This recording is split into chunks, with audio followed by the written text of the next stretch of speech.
नहीं, नहीं, मैं बता तो रहा हूँ, इवेंट तो अभी बसपा के मित्र ने बताया कि इवेंट हुआ था। नहीं, कौन सा इवेंट अभी हुआ इस वक्त उत्तर प्रदेश में निकाय चुनाव तो से पहले? देखिए, अरे आप मुझे बता दीजिए ना, जो कहते हैं खुलेआम 1100 पुलिस कर्मियों के सामने आके हत्याकांड होता है, जो कहते हैं कानून व्यवस्था में विश्वास ही नहीं रखते।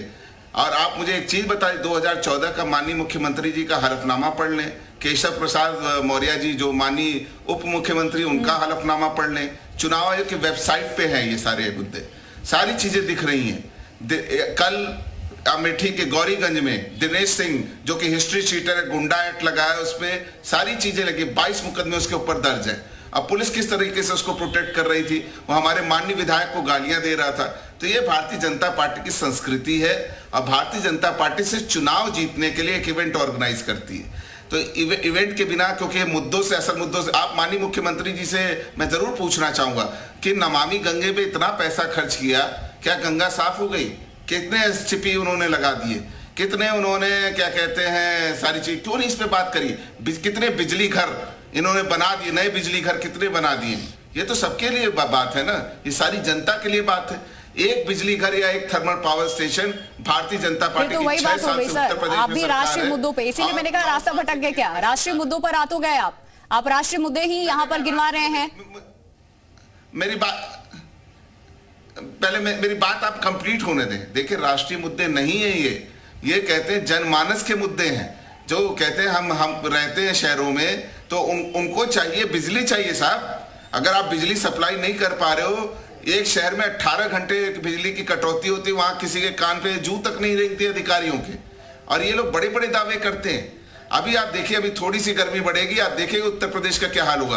अंधेर नगरी बना रखी थी उत्तर प्रदेश को, जब 3 दिन क्या कहते हैं पूरा उत्तर प्रदेश अंधेरे में डूब गया था। तो ये सबको पता है ये बात, वो हर नगर निगम की बात है, हर नगर पंचायत की बात है, और ये सारी चीजें होती है। अगर इन लोगों ने काम किया होता, जो अभी हमारे मित्र कह रहे थे, सुनील भाई कह रहे थे कि जो टैक्स बढ़ा डबल हो गया, इस पे भी बात होनी चाहिए। पेट्रोल का दाम डबल हो गया, उससे हमारी जीवन जो आम दिन की दिनचर्या है उस पे फर्क पड़ रहा है। हम अपने बच्चों की फीस हमारी बढ़ रही है, तो हम इस पे सरकार से पूछेंगे ना। ये है मुद्दे, स्वास्थ्य का मुद्दा है। राजेश चौधरी जी हमारे साथ है, ठीक है, उनसे इन मुद्दों पर हम बात करते हैं। यही सवाल राजेश चौधरी जी, शिकायतें बहुत है ऑपोजिशन को भी, और ऑपोजिशन ये कह रही है कि ये शिकायतें उनकी नहीं है बल्कि जनता के हैं। और इसके पहले मैं इन बातों का भी जिक्र करना चाहूंगी, आपने एमपी एमएलओ को उतार दिया है, क्षेत्रों का जिम्मा उन्हें दिया, हर जिले मंडल में मंत्रियों की फौज आपने उतार दी है, और ये 80% जो कैंडिडेट आपने बदले हैं सर, इसके पीछे क्या पिछली बार जब आप यहां काबिज हुए काम आपने नहीं किया, इस वजह से आपको ये चेहरे बदलने पड़े क्योंकि आपको डर था कि जनता इन चेहरों पर अब वोट नहीं करने वाली है? देखिए, समाजवादी पार्टी या विपक्ष के पास कोई दूसरा मुद्दा है नहीं। अब ये हमारे घर में झांकने की कोशिश कर रहे हैं कि इन्होंने प्रत्याशी बदल दिए। अरे आप हमारे खिलाफ मुद्दे बताइए ना, जनता को समझाइए जाकर के। आशुतोष जी को मैं सुन रहा था, कितने पुराने गाने सुना रहे हैं वो, ये इन गानों को इनके लगातार जनता नकार रही है।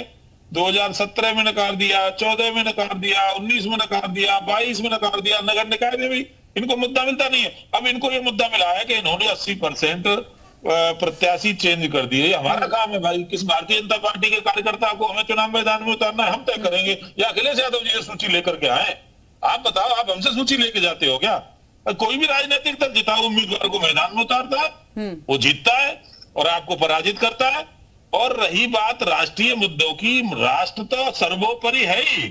हम तो कहते हैं राष्ट्र सर्वोपरि, हमारे लिए सर्वप्रथम तो राष्ट्र ही है, नेशन फर्स्ट हमारा नारा है, हम तो कहते हैं इस बात को। और इनके पास, किसी के पास कोई मुद्दा नहीं है, कांग्रेस का कोई अस्तित्व है नहीं, दूर दूर तक। मैं तो नोटिस कभी लेता नहीं अपनी डिबेट में, ये नहीं समझता कि अपना समय बर्बाद करूं कांग्रेस के ऊपर बोल करके।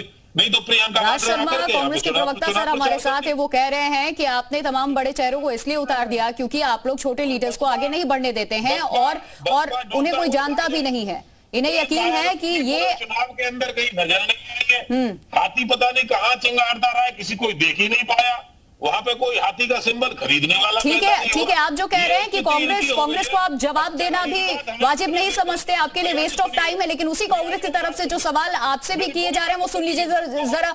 राज शर्मा जी को भी ले आइएगा। ठीक है सर, बने रहिए। तमाम सवाल आपसे इसलिए पूछे जा रहे हैं क्योंकि आप सत्तासीन हैं। मुद्दे आपने दिए ऑपोजिशन को भी, तमाम पार्टियों को भी। राज शर्मा का क्या आरोप है, कांग्रेस का क्या आरोप है, वो भी सुन लीजिए। ठीक है, मैं राजेश चौधरी जी से कह रहा हूं कि ये इतने घमंड पे चूर ना हो। यहाँ पे हम विपक्ष हैं, आपसे सवाल करेंगे और आपकी जिम्मेदारी है सवालों का जवाब देना। आपने ये बात सही है, हर पार्टी अपने नेता बदलती है, अपने कैंडिडेट बदलती है, मगर आपने 14 में 9 बदल दिया। आपने लगभग 70% आपने मान लिया कि भ्रष्टाचार हुआ, गलत काम हुआ। ये नेता लोग जितने भी 9 थे, ये जनता के आगे जनता का काम नहीं कर पाए और अपनी कहीं पे भी जिम्मेदारी का नहीं कर पाए। अब आप ये सोच लीजिए, आप कहां हमसे जीतते हैं? अरे आप आंख से आंख मिला के कहिए, आप हमसे कहां जीत रहे हैं बताइए। आपने चोरी से तो 2-4 स्टेट। एक छोटा सा रिएक्शन में बीजेपी के प्रवक्ता से ले लेती हूं, फिर गौरव जी आपका रुख करूंगी। कांग्रेस ये दावा कर रही है कि आप कांग्रेस से कहीं जीते ही नहीं है, बता दीजिए कहां जीता है।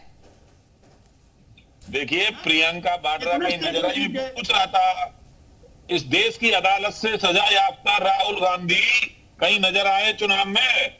आप कौन सा नगर निकाय टक्कर में आएंगे, कहां जमानत बचाएंगे, ये नहीं पता है आपको। प्रत्याशी नहीं लगा है, मेरे नेता पे करीब का तंबा नहीं लगा है। और इधर बात सुन लीजिए, आज ये पूरी जनता जानती है कि आप लोग काम करते नहीं हो, जनता के लिए कोई काम नहीं करते हो। भ्रष्टाचार की मां तो कांग्रेस, देश का राजनेता की मां तो क्या प्रधानमंत्री हो, क्या कोई काम करता है? बेरोजगारी की बात करता है, स्वास्थ्य की बात करता है। आपके विदेश मंत्री कहते थे चाइना तो इकोनॉमिकली वाइज हमसे बड़ा है। अब देखिए, नेशनल के बाद इंटरनेशनल मुद्दा लेके आ गए सर। फिर कहते हैं कि बीजेपी राष्ट्रीय मुद्दों के इर्द गिर्द घूमती रहती है। हमारी सरकार तो चाइना नहीं। अच्छा, एक और बात सुनिए, ये यूपी के निकाय चुनाव में चाइना कहां से आ गया? आपके पास नेता है कहां? सब तो इंपोर्ट करे हुए नेता है, आपके अपने नेता कहां है? आप लोग देश को ये नहीं पता कि मंत्री कौन है, बोलने का अधिकार किसी को नहीं है। क्या कर रहे हैं? जनता सब जान रही है। कौन सी पार्टी है जरा बताना। आपके प्रदेश अध्यक्ष बहुजन समाज पार्टी से राज्यसभा के सांसद थे ना, आप प्रवचन करेंगे यहाँ बैठ करके, इसकी जनता जान गई है कि आप प्रवचन करेंगे और झूठ बोलने का काम करेंगे, क्योंकि आपका जो बीज रोपा गया है आपके अंदर झूठ बोलना, भ्रष्टाचार का। 2024 में आपकी सरकार नेस्ता मूत हो जाएगी। आज आप इसे लिख लीजिए, ये इतना बड़ा घमंड। अभी तो आप 9 साल के बच्चे हो सरकार में, अभी आपने देखा क्या?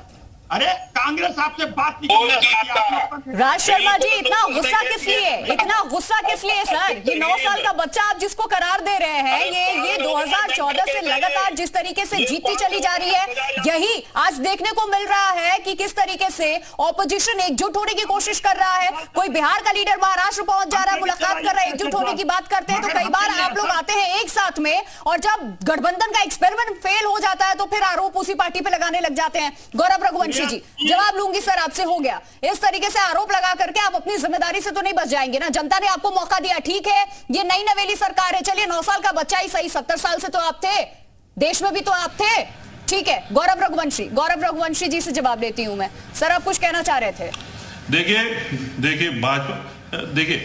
देखिए प्रिया जी, ये जो चुनाव हुआ, ये कानून व्यवस्था पे चुनाव हुआ, और माननीय मुख्यमंत्री जी ने कहा मैंने तमंचे हटाकर लोगों के हाथ में टैबलेट दिए जी।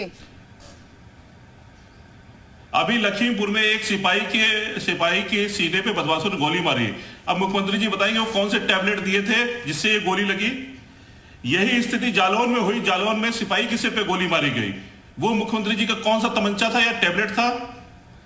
अब गौरीगंज के विधायक जो पिस्टल लहराते हैं थाने में जाकर, ये कौन सी कानून व्यवस्था है? तो ये बातें करना अलग बात है, प्रचार करना अलग बात है। मानता हूं आपके पास संसाधन है, आपके साथ मीडिया खड़ा हुआ है, मीडिया भी इन चीजों को नहीं दिखाता है। अगर मीडिया इन सब मुद्दों को अभी दिखाने लगे तो जनता में आक्रोश पैदा होगा। मीडिया अपनी जिम्मेदारी नहीं कर रहा है। सर मीडिया अपनी जिम्मेदारी निभा रहा है, हमें हमारी जिम्मेदारी का एहसास है, हम कर रहे हैं सर, हमें हमारी जिम्मेदारी का एहसास आप मत दिलाइए, हमें पता है, हम कर रहे हैं। इसीलिए सवाल सबसे पहले बीजेपी से पूछा था सर। बात हो रही है यूपी के निकाय चुनाव की, इसमें चाइना कहां से आ गया? आप इंटरनेशनल टॉपिक लेकर के आ जाते हैं, आप लोग एक साथ आते हैं, गठबंधन करते हैं, एक्सपेरिमेंट फेल हो जाता है, उसके बाद आप अलग हो जाते हैं, एक दूसरे पर आरोप लगाते हैं। बीजेपी कैंडिडेट बदल दे, 80%, 100% बदले, वो उसका मसला है सर। वो किसी को मौका दे ना दे,